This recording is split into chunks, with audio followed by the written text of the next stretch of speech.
pala kayo. Buti naman at napadaan kayo dito sa on location o sa labas na studio na shooting namin ng Matanglaw.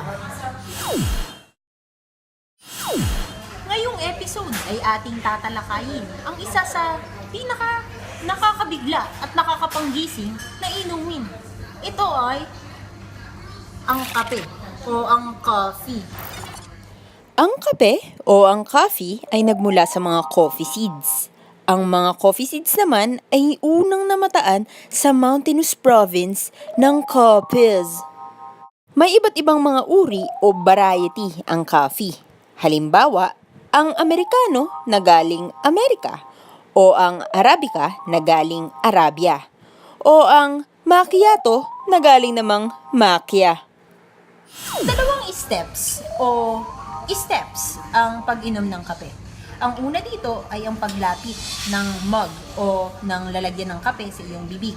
At ang pangalawa naman ay ang paghigo ng kape. Aba, mainit pala ang kape.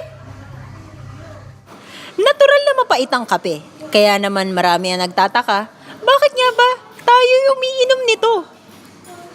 Ngunit sa kabila ng kapaitan nito, ito'y ating tinatangkilik pa rin, lalo na kapag kinakain kasabay ng cakes o mga pastries, katulad ng eclair. Oo, talaga namang kay sarap ng uminom ng kape. Lalo na kapag ang dami mo na palang nainom na kape. Sa susunod ay ating i-discuss kung paano mag-reheat o mag-init ng tapa.